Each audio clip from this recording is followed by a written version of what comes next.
Hello and welcome to Cortex's non-podcast podcast. That's not quite a real thing yet, but Justin and I are trying this out for the first time. Justin has just joined us as head of developer relations. Justin, could you introduce yourself?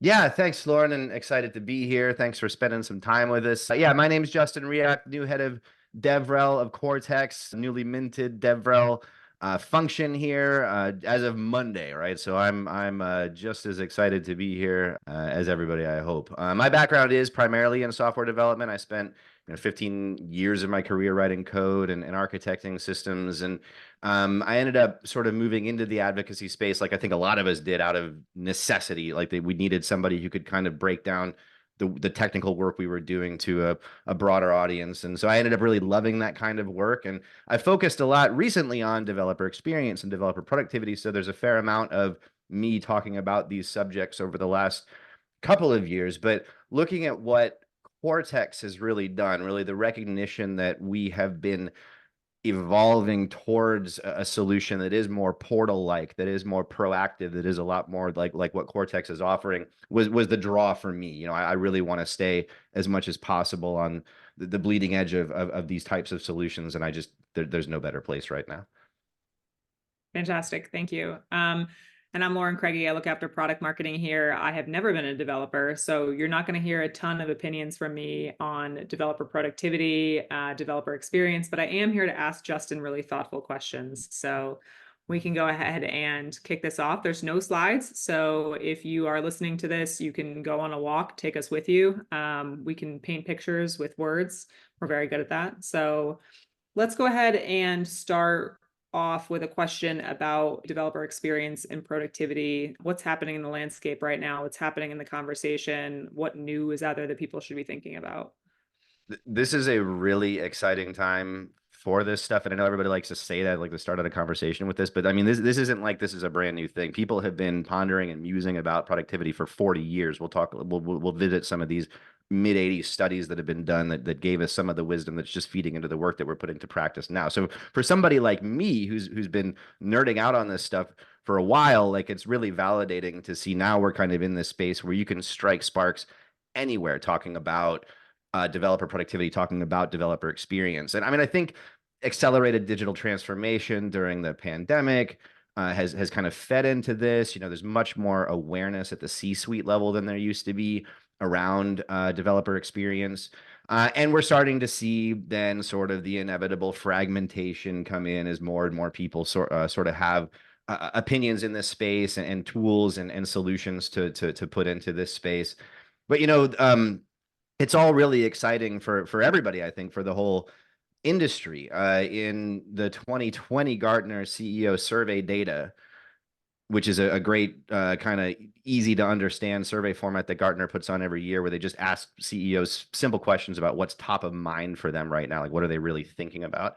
And just a couple of years ago, developer experience and these types of subjects were literally single digit responses from the C-suite. Now, if I can remember the statistic correctly, the 2022 survey is indicating more like a like potentially 60 to 70% concern. Like that's so acute in such a short amount of time, and that's only one indicator that's telling us like this is what we want to talk about. But again, it's just we've been chasing bottlenecks since we've understood what they were.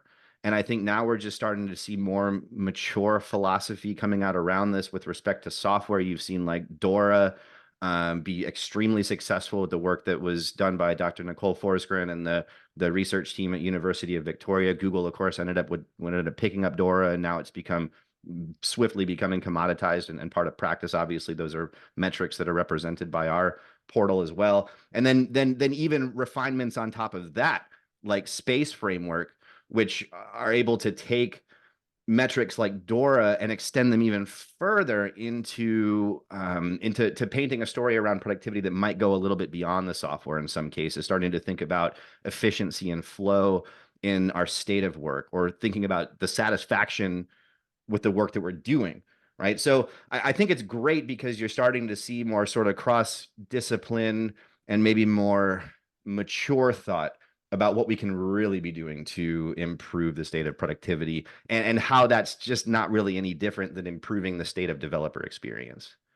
Yeah, I really like one of the phrases you used in there about now that we can identify some of these bottlenecks, it becomes all right, now we have to rush to put a framework around this and make that more predictable and start to measure it and try to optimize the way that we're working. When I hear DORA and SPACE, I tend to hear them kind of almost used interchangeably, like you can choose one over the other. They, in my mind, for somebody who's not a practitioner, sometimes feel equally weighted. But the way that you just frame that now is that SPACE is taking DORA a little bit further. Yeah. The DORA metrics, and I don't want to trivialize them because I do think that they're very important, that they tell a very important part of the story. And that's, of course, for the audience, that's the DevOps research and assessment metrics, which are now kind of owned by Google through a purchase of that mind share from Dr. Forsgren. But DORA metrics are pretty focused on sort of one part of the entire developer value stream, which is really the delivery of software and the smoothness of that delivery as the software sort of goes from handoff to production. But that's obviously not the full value stream, right? The actual process of creating software, right? Like the sort of combined set of feedback cycles that make sort of a quantum unit for developer experience that developers actually go through are not considered at all by DORA, right? So the SPACE framework has taken a lot of, I think, what we've learned about the effectiveness of DORA, but it's tried to say that instead of saying that we need to look at metrics in some linear way, like we need to improve, mean time to resolve, or we need to improve commit to deploy or something, which these are things we need to improve, that just understanding those metrics doesn't really tell the full story. And so SPACE says, let's try something else. Let's, instead of saying that like metrics are supposed to reach a certain target, let's instead look at the way that multiple metrics are in tension with one another. As they put it, a constellation of metrics that are deeply influenced by one another. So to make that a little bit more concrete, there are 5, and that's where the SPACE acronym comes from. SPACE for satisfaction, which is how good do you feel about the work that you're doing? How fulfilling is that work for you? Is it horribly frustrating toil, or do you actually feel good about this? You're creating value. Performance is P, and performance is defined as things like, are we meeting our deadlines? Are we addressing security vulnerabilities fast enough, right? Those sorts of things. Activity is a little bit more visceral. These are like, how many lines of code are we cranking out? How many builds are we running, right? How many commits are we putting in? How many PRs are we requesting?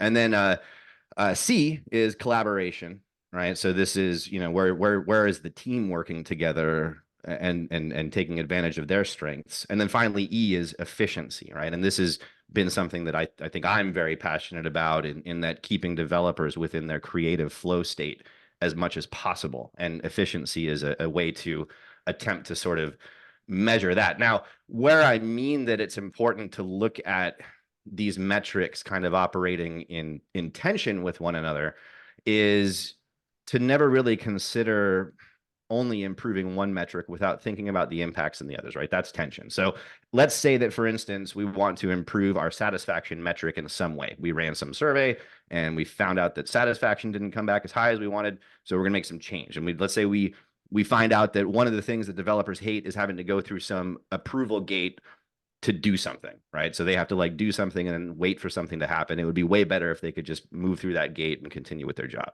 Great. So, okay, we go fix that little piece.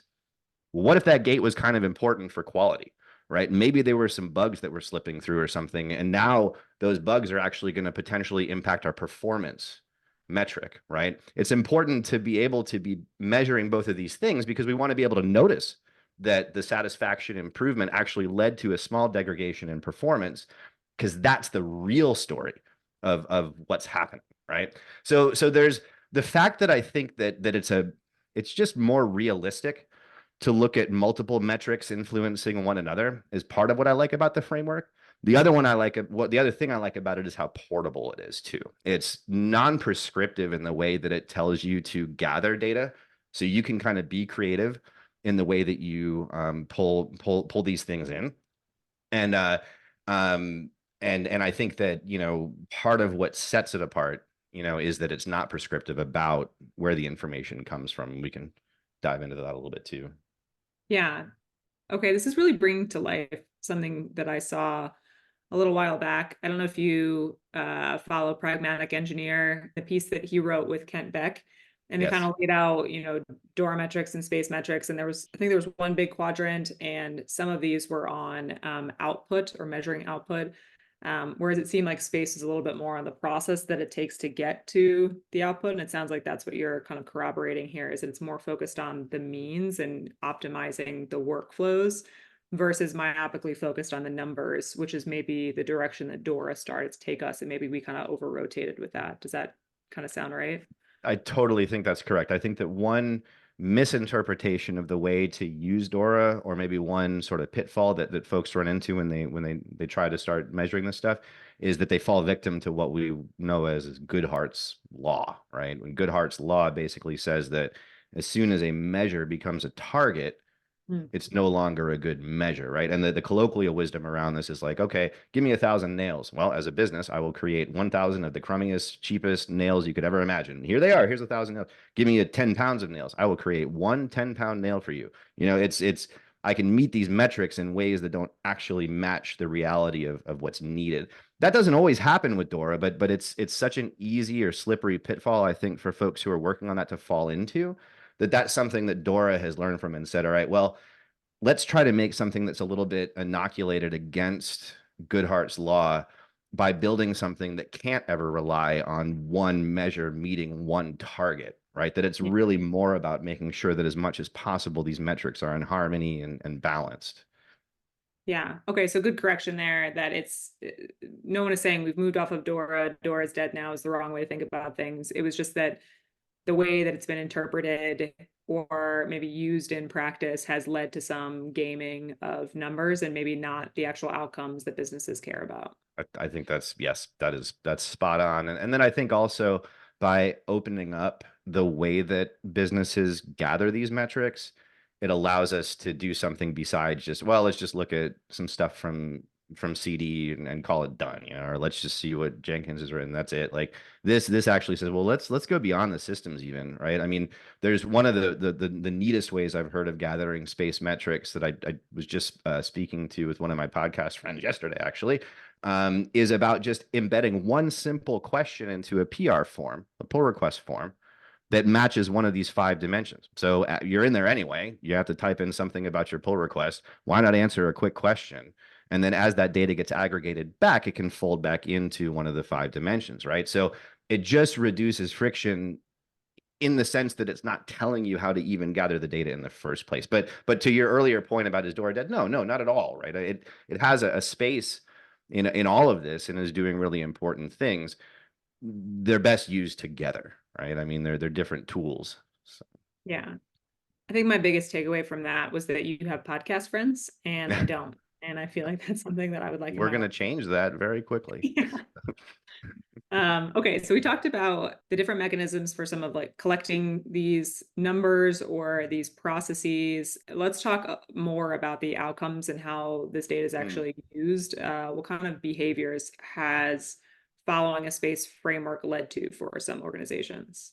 No, that's a really good question. Like all this theory, like what does it actually unlock for businesses, right? And I mean simple stuff like being able to reduce the amount of times that developers have to shift their focus, what we typically would call a context switch from one focus onto another. We're starting to learn that alone, just reducing a developer's need to shift and focus can actually have a tremendous impact on their overall level of cognitive fatigue. And cognitive fatigue is directly related to a person's ability to innovate. So although it seems like a pie in the sky thing to say it, one of the indicators is that your business should actually have more innovative capacity than it did before, which is, I think, one of these elusive metrics because you don't know what you don't know, right? I mean, the problem with somebody who's very heavily fatigued in their work is that oftentimes they're still able to push themselves to perform their tasks. And on paper, that might look like a deadline was met, or an activity metric or sorry, a performance metric was probably was properly hit. But that developer, had they not been as fatigued, might have come up with a whole new data structure that day that could have taken the product in a completely different direction. And if their brain wasn't properly attuned to do that, then there's just no chance that they would be able to, right? But like this stuff, it's also not, this part of this shouldn't, it's not new, right? Like one of my favorite books on the subject of productivity is still this book called Peopleware, which is in its third revision now. But the seed material for this book was gathered in the mid 80s during a series of experiments called the Coding War Games. During the Coding War Games, about 600 different developers were subjected to the same sort of competition, right? And not across companies. They did the competition individually, but you had multiple people in the same company performing that competition. So you kind of had people working, playing against each other in the same company, but the data was measured on aggregate. And some key things happened in every study. Like in every study, the top performers were 10x as productive as the bottom performers. That's where this kind of mythology around the 10x developer has come from. What was that there is some data that describes this, but it's not the full story. Like the full story in the Coding War Games is actually that within an organization, developers are only about 20%-ish difference in productivity within a single organization. That's profound, right? That means that it's kind of statistically insignificant, the difference in productivity between high performing developers in one organization. You don't see a lot of deviation there, but you do see deviation across organizations. You see some organizations that are, in this case, 11 times more productive than the bottom-most organizations. And then you started digging into what were the indicating factors, like what could you sort of rely on to predict some of these trends. And the things that you would expect to be the like language used or the salary or the number of years of experience or anything that the developers had, these were like non-factors. Like with the exception of like early generation languages like assembly, whether people were using Fortran or C at the time, it didn't matter. They were roughly the same. The years of experience is a bitter pill to swallow for some, but people with about 2 years of experience were roughly as productive as people with 10 or more years of experience. The threshold didn't really hit until about 6 months or less. I'm And sorry, salary what do too. you mean again by productive? Like they're Oh just yeah, sorry to dig into the meat of the study a little bit. So the study was pretty simple. The people who devised it said, all right, we're going to create a business task of intermediate difficulty, and we're going to ask people to record how long it took them to successfully complete the task. okay. And so what it meant really was that people who successfully completed the task at the top level did it about 10 times as fast as those at the bottom, or more collectively, organizations did it 11 times at the top faster than those at the bottom. But the non-factors are really important here too, because defects were another one. Okay, so the fastest coders are just cranking out lazy code with a bunch of bugs, but actually that wasn't true either. The top performing coders actually had defect less code for the most part, or very low defect code, right? So it was clear that like these things, these indicators that we thought were important really weren't. The things that were important were stuff like the amount of workspace that the person had to work in. The highest performers were close to like 80 square feet, whereas the lowest were down in like 30 square feet, something like that. A much higher percentage of people in the top performers said that they could divert or silence their phone and stuff like that were in general just interrupted less often than the bottom performers. There's exact statistics on this available, and we'll do a talk about it at some point. But the point is that it was very clear from this study that what really mattered was improving the working environment, the working conditions, and the overall experience that the developer was having. This was in the mid 80s, and we're finally just catching up to this now, I think, in 2022. So now in 2022, what should we expect? I think that one of the biggest outcomes that you can just start recording immediately are things like the activity metrics going up. The performance metrics going up almost immediately, right? So whereas I don't like using something like agile story points as an indicator of a team's overall productivity right now, it's not a bad thing to be able to say, okay, well, we improved satisfaction and we improved efficiency. And we also saw story point capacity go from like 20 points per team to like 28 points on this team or something like that. That only works if you've done the 2-year calibration and all that stuff that's involved in agile, but it is measurable there, right? Like you will see these maybe more traditional metrics begin to improve.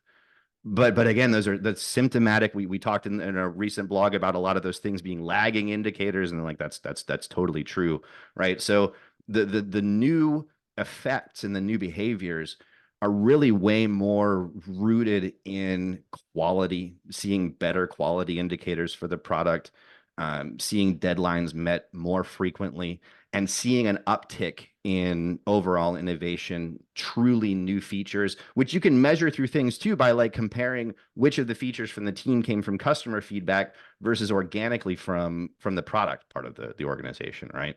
So that's a lot, right? But and Yeah. it seems like over promising, but it's not that hard actually when you start connecting these dots back to things that we've already known for a long time, right? That we improve these parts of the experience and we should expect better productivity. Well, I guess that's like the interesting thing for me. It feels like we know these things. We know that there's more to it than just the numbers themselves, that the numbers can be gamed and you have to bring context in, but we don't see a lot of people actually doing that in reality. Like, what do you think is stopping people from implementing these frameworks everywhere?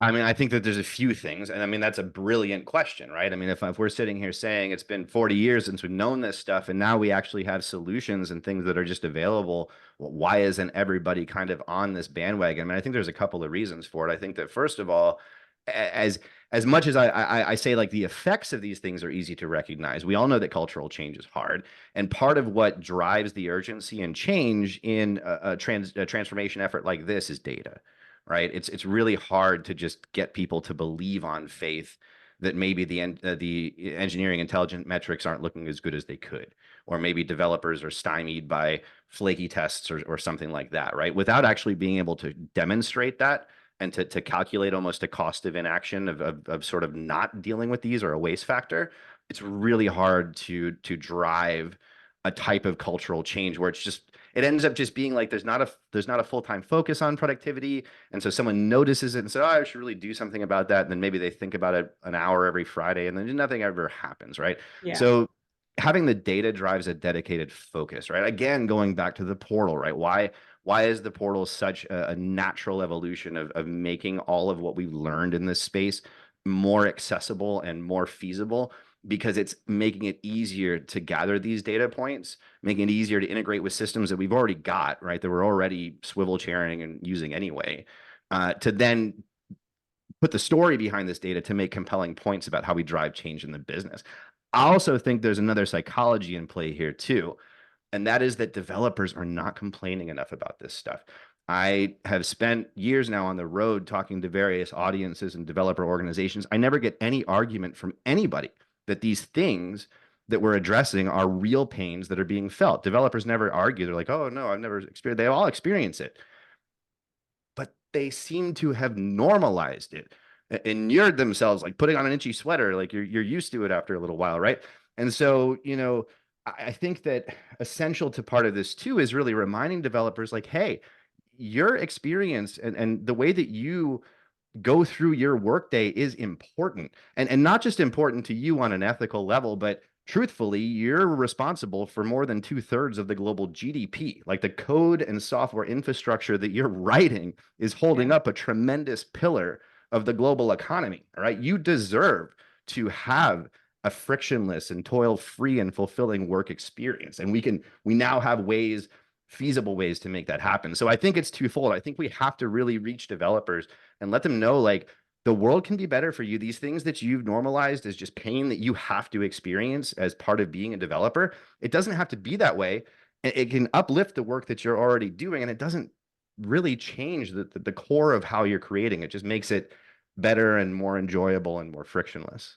Yeah, I feel like a lot of that probably goes to the glorification of the grind, though. Yeah. People, Yeah. I think developers understand the impact of what they deliver, and they believe I have to work as hard as humanly possible at all weird hours to actually make an impact. And it's like, there's better ways to do this and still have the same level of impact as we've already talked about, like the studies that have shown this. Another interesting thing I think is that because we've lacked that context around metrics in the past, they've also been maybe vilified a little bit in organizations. Like, yes, they can potentially be gamed, but also nobody wants to feel like this is the reflection of all the work that they're actually doing.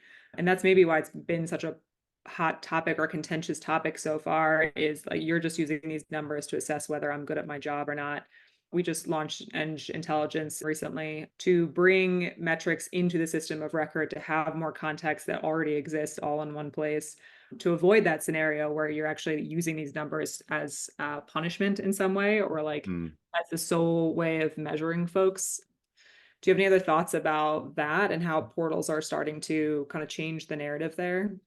Oh, I think totally right. I mean, the portal gives you, as the portal engineer, whatever you want to call it, the power to frame the story of the data however you want, right? There's no reason that you have to spin it in a punitive sense. I mean, part of what I think was so smart about the way that the portal, the Cortex dashboard has been laid out in our portal in particular, is that it's very clear that this thing is an ally to the developer from the second you log into it. You know, it's like, okay, well, you got to work on this, and let me help you organize this, and let me make it less clicks for you to go and do this, right? I mean, but I think that part of this is that there's also no tool is ever going to replace a culture of trust and even anti-fragility to a certain degree. But portals then allow you to, instead of forcing the data to like direct the culture, which I think kind of what we're talking about here, where unintentionally just the act of recording is going to make developers feel paranoid or feel uncomfortable or feel like they're being tracked there in some way. That's a perfect example of an organization that's not being intentional about the culture that they're trying to build, right? And instead, just accidentally, people will be distrustful because we're trying to do this virtuous thing. Whereas instead, if you frame it from the very beginning, well, we're taking the same data, the same indicators, but instead of framing this as something that your boss can yell at you about, right? Instead, you're the first to know, right? This is a self-service way, for you not to have to hear this stuff from your boss, right? It's, to me, just makes a much more symbiotic and buddy like relationship with the portal. And you can't get that in just a set of platform metrics. Like, you can't get that looking at a graph. You know what I Yeah. mean? And so I think part of it is humanizing the data. Part of it is building a culture around trust, and then using the data and the presentation of that data to reinforce the culture. Yeah, it's flipping the order of the narrative. It is not you do work, we're measuring you this way. It's almost like let's look at where we're at today as a team and see if anybody needs help or is falling behind. Then what do we change about the frameworks that we have set up for how you're actually building software and the tools that you have available to you?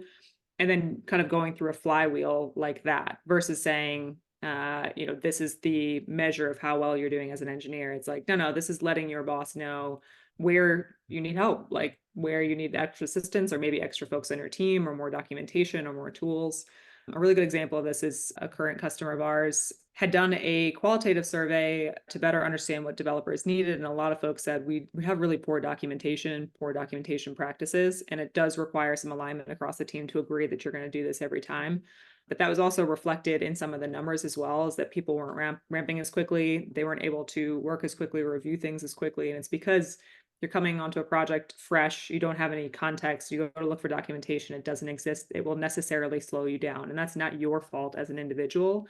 So that was a quick way for the team to understand, this is a big oversight from management's perspective. We owe the team better documentation, better tools, better frameworks to make them more effective. So it kind of puts the onus on them to create a better environment for the developers.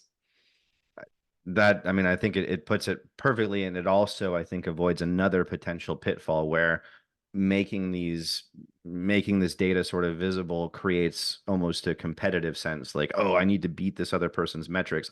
That is so toxic to an organization working well together, because again, it just misses the point, right? To your point, there are so many nuances that aren't considered about why it might take a little longer to address something. Or to your point, maybe this person just spent all day helping three other developers with something that they were working on, and uplifted their work. But where's the Yeah. space for that within the competitive score, battle card or whatever so getting out of that mentality, that's another pitfall. Using it instead to say, to your point, creating something that's much more supportive, but I think most importantly, self-service, right? This is where the developer would come in and rate themselves on something that they might write themselves on in any other way. I think that's why the gamification is such a great approach too, right? I mean, most of us who are geeks and love to game, see all the stuff behind me. If you are visualizing any of this, I don't know, but the point is that we kind of love beating our own records. So, and I think that that's something that extends to a lot of us who believe in continuous improvement, which is, of course, what this is really all about. Yeah.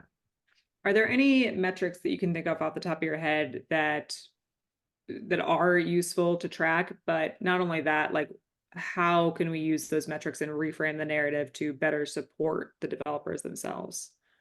Yeah, no, and again, like there's this interesting conversation, right? Because it's like I don't want to ever say that like metrics are bad, right? It's just that only Right. relying on one or trying to make targets out of them is just kind of misguided, right? But all these metrics working together get us close to, hesitate the word, use the term digital twin, but kind of being able to paint this data-driven, accurate picture of what developer experience actually looks like. And you need lots of different metrics to ultimately get something that high resolution.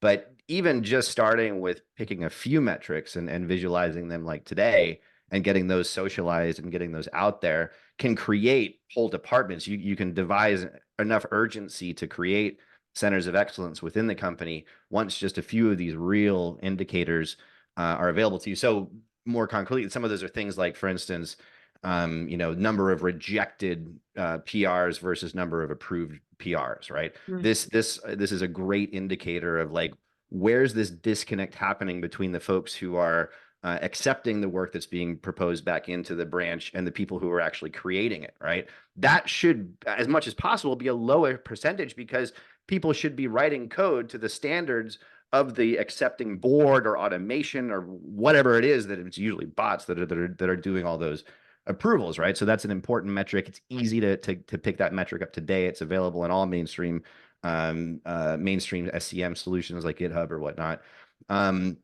And again, it's one of these things you start putting that in there and you start showing it and socializing it and say, I think we could actually make this better. It ends up driving a curiosity of to look at other metrics, like for instance, mean time to resolve a failure, right? That's another really good one, whether it's a production failure or whether it's a failure in the build, right? There's a lot of talk that still isn't happening about just what's going on locally at that developer's laptop, right? How often is the build failing for them before CI/CD even has any visibility into that, right? So this is another metric that's easy to capture if you know where to look for it in the build tool or whatever and put it somewhere. But not looking at that one yet, right? Ultimately, I think that the right answer is to try to think about all of these metrics together as putting together a traditional picture of what you would call a value stream. If you're familiar with value stream mapping or value stream management, these are terms that have been in use for decades now around productivity thinking. They predate software productivity thinking, and they're as accurate and useful today as they were back then. How can we trace the conversion of our code inventory into money, i.e. throughput for the business, through an engineering cost of some sort? That mechanism is no different now than it was when it was first conceived in the theory of constraints 50 years ago.